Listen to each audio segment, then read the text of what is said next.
O sexto ponto presente nos dias de Noé, e que eu creio que também está presente nos nossos dias, é que nos dias de Noé houve da parte de Deus o anúncio antecipado de que haveria juízo. Se vocês lerem Gênesis capítulo 6, o texto todo, vocês vão perceber que por várias vezes Deus está dizendo que Ele vai enviar dilúvio sobre a terra, sobre o povo ímpio. Ele está anunciando o dilúvio, que Ele destruiria a terra por meio da água. Então você vai ver Gênesis 6, versículo 7, disse o Senhor.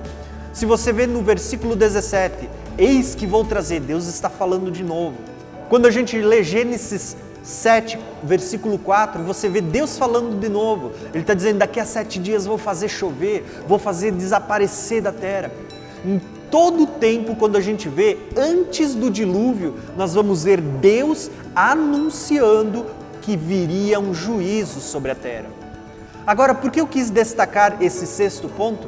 Porque eu vejo que hoje, antes da vinda de Jesus, também existe o anúncio do juízo de Deus. Deus deixou a sua palavra, Deus deixou os pregadores, Deus deixou muitas pessoas anunciando que Deus há de julgar essa terra, esse mundo atual. Assim como nos dias de Noé, Deus anunciou o juízo antes de enviar o dilúvio, nos dias de hoje Deus tem levantado uma igreja, Deus tem levantado pregadores que estão anunciando o juízo de Deus que há de vir sobre essa terra e sobre o povo ímpio. Então, assim como nos dias de Noé havia a mensagem de Deus anunciando o juízo, nos dias de hoje também está presente a mensagem de Deus que anuncia o juízo que virá sobre essa terra. Então, de fato, como Jesus disse, que a vinda dele será como nos dias de Noé. Nós vamos ver todos os elementos presentes nos dias de Noé, presentes nos dias que estão antecedendo a vinda de Jesus. O sétimo ponto que eu quero dar destaque é que nos dias de Noé houve manifestação da graça de Deus. Prestem atenção, nos dias de Noé houve manifestação da graça de Deus, assim como tem sido manifestada a graça do Senhor nos nossos dias. Como a gente sabe disso, eu vou ler para vocês um texto e eu quero que vocês prestem atenção. Gênesis, capítulo 7, versículo 1, nós vamos ver o texto dizendo o seguinte: Então o Senhor disse a Noé, entra na arca, você e toda a sua família, porque você é o único justo. Noé está sendo chamado por Deus de o único justo que encontrei nesta geração. Noé, seus filhos, as mulheres dos seus filhos e a mulher de Noé. Mais 7 pessoas entraram junto com Noé, o justo, dentro da arca, quando Deus ia derramar a sua ira sobre aquele povo. Agora, o destaque que eu quero dar aqui é que Deus diz, porque você é o único justo. Quando a gente lê Ezequiel está profetizando a destruição que viria sobre o povo de Deus na sua época. E Deus diz assim, ainda que tivesse no meio dela estes 3 homens, Noé, Daniel e Jó, pela sua justiça. O texto também aqui conta Noé como um justo, aquele que era justo diante de Deus. Por que eu estou falando de justo? Porque vocês vão entender. 2 Pedro 2,5 diz assim, Ele não poupou o mundo antigo quando trouxe o dilúvio, ou seja, a sua ira, sobre aquele povo ímpio, mas preservou Noé, pregador da justiça, está falando sobre ser justo novamente, mais 7 pessoas. Agora aqui eu quero que vocês percebam, Noé em todo o tempo está sendo chamado de justo nas Escrituras. E está dizendo que por causa de Noé e da sua justiça, mais 7 pessoas foram salvas. Aqui eu vejo uma tipologia que aponta para Jesus Cristo, o justo, e por causa da sua justiça, a igreja, que no livro de Apocalipse é representada por 7 igrejas, que representa ali a plenitude da igreja, será salva. Então entenda, Noé, o justo, entrou na arca e por causa dele, mais 7 pessoas entraram por causa da sua justiça na arca. Entenda que quando se trata do arrebatamento por causa de Jesus Cristo o justo, a igreja que é representada pelas 7 igrejas, ela também entrará na arca, ou se tratando de uma tipologia, ela participará do arrebatamento. O oitavo ponto que eu quero destacar é que nos dias de Noé também houve a manifestação do juízo de Deus. Assim como houve o anúncio, também depois houve a manifestação, quando Deus agora vai executar o juízo. Tá? Por que eu falo isso? Porque o texto de Gênesis 7, do versículo 17 em diante, vai dizer: 40 dias durou o dilúvio sobre toda a terra, e as águas aumentaram e elevaram a arca acima de toda a terra. As águas dominavam cada vez mais a terra e foram cobertas todas as altas montanhas debaixo do céu. As águas subiram até quase 7 metros acima das montanhas. Todos os seres vivos que se movem sobre a terra pereceram: aves, rebanhos domésticos, animais selvagens, todas as pequenas criaturas que povoam a terra e toda a humanidade. Tudo que havia em terra seca e tinha nas narinas fôlego de vida morreu. Todos os seres vivos foram exterminados da face da terra. Só restaram Noé e aqueles que com ele entraram na arca. O que o texto acabou de relatar para nós? Que assim como Deus havia anunciado o juízo, agora Deus estava executando o juízo sobre a terra. Deus estava executando. Por que eu falo isso? Porque eu entendo que assim como nos dias de Noé, Deus antes anuncia, mas vai chegar o momento em que ele vai executar o seu juízo, nos dias da vinda de Jesus será como nos dias de Noé. Assim como hoje há a pregação do Evangelho, assim como hoje há o anúncio do juízo de Deus, também vai chegar um momento em que Deus vai executar o seu juízo. Naquele tempo, destruição por meio do dilúvio. Mas neste tempo nós vamos ver na ira de Deus, os céus e a terra que hoje existem sendo consumidos pelo fogo e o juízo de Deus sendo derramado sobre o povo ímpio. E um detalhe que eu quero destacar aqui é que assim como nos dias de Noé, o dilúvio das águas veio sobre toda a terra, cobriu todas as montanhas que estavam debaixo das nuvens, eu quero destacar que nos dias da vinda do Senhor, a vinda dele também acontecerá sobre todo o mundo, sobre todas as nações da terra e não sobre alguns lugares isolados.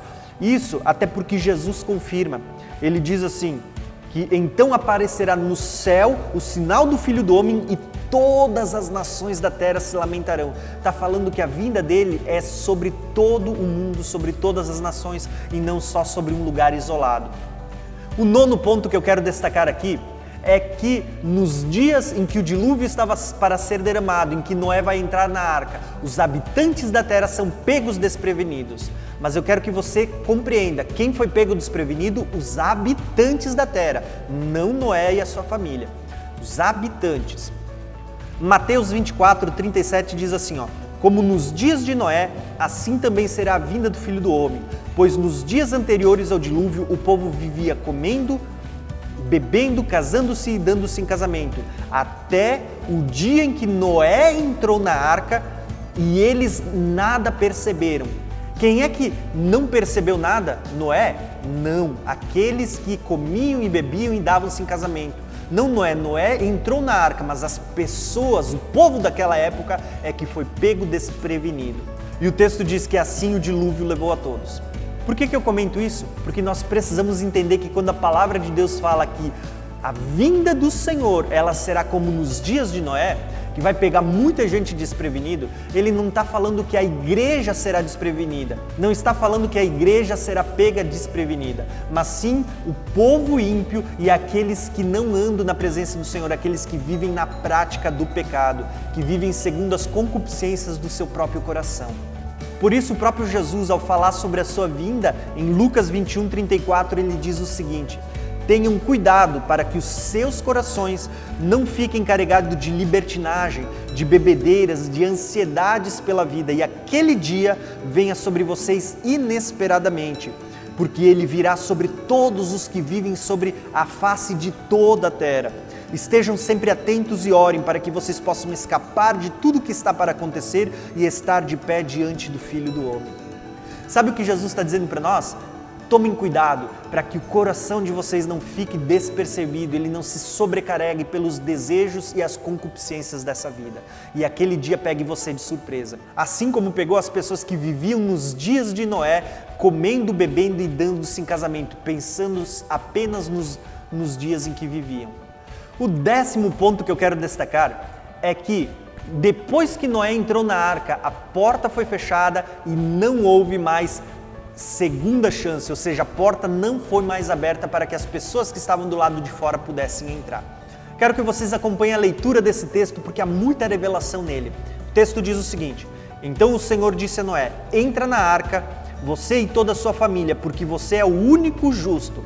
Veja, Noé, o justo, e uma família que é salva por meio da justiça de Noé. Nós temos aqui uma figura de Cristo, o justo, e de uma igreja simbolizada pelo número 7, que será salvo por causa da justiça de Cristo. Mas o texto diz: daqui a 7 dias, olha se isso aqui, esses 7 dias não parece simbolizar os 7 anos da tribulação. Farei chover sobre a terra 40 dias e 40 noites, e farei desaparecer da face da terra todos os seres vivos que fiz. Noé tinha 600 anos de idade quando as águas do dilúvio vieram sobre a terra. Noé e seus filhos, sua mulher e as mulheres dos seus filhos entraram na arca por causa das águas do dilúvio. Prestem atenção, por que Noé e os seus filhos entraram na arca? Porque eles viram chegando a água do dilúvio. Então prestem atenção nos detalhes. E depois dos 7 dias, ele está dizendo, não foi quando Deus disse que daqui 7 dias ele derramaria o dilúvio. Ele está dizendo, depois de 7 dias, as águas do dilúvio vieram sobre a terra. No dia em que Noé completou 600 anos, 1 mês, 17 dias, neste mesmo dia, todas as fontes das grandes profundezas choraram e as comportas do céu se abriram, e a chuva caiu sobre a terra 40 dias e 40 noites. Naquele mesmo dia, Noé e os seus filhos, Sem, Cã e Jafé, com a sua mulher e com as mulheres dos seus 3 filhos, entraram na arca. Os animais que entraram foram um macho e uma fêmea de cada ser vivo, conforme Deus ordenara a Noé. Então o Senhor fechou a porta. O que eu quero que vocês percebam nesse texto? O texto está dizendo para nós que Deus vai anunciar para Noé 7 dias antes que daqui a 7 dias ele vai derramar chuva. As comportas do céu e as comportas dos abismos, elas serão abertas e virá o dilúvio sobre a terra. Então, daqui 7 dias. Mas o texto também está dizendo que no mesmo dia, naquele dia, em que o dilúvio veio, em que a chuva começou a cair, Noé entrou na arca. Qual era o dia do dilúvio? No 7º dia.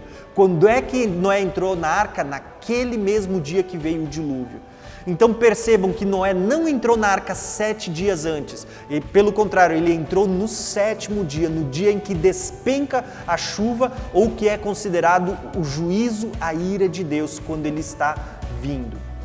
Por isso, quando a gente fala em arrebatamento, eu entendo que Noé é uma figura muito clara do arrebatamento.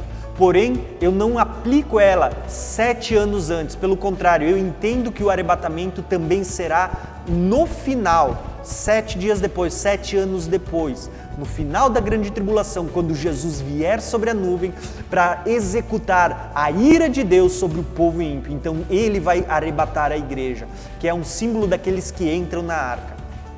E vocês vão perceber que os símbolos são claros.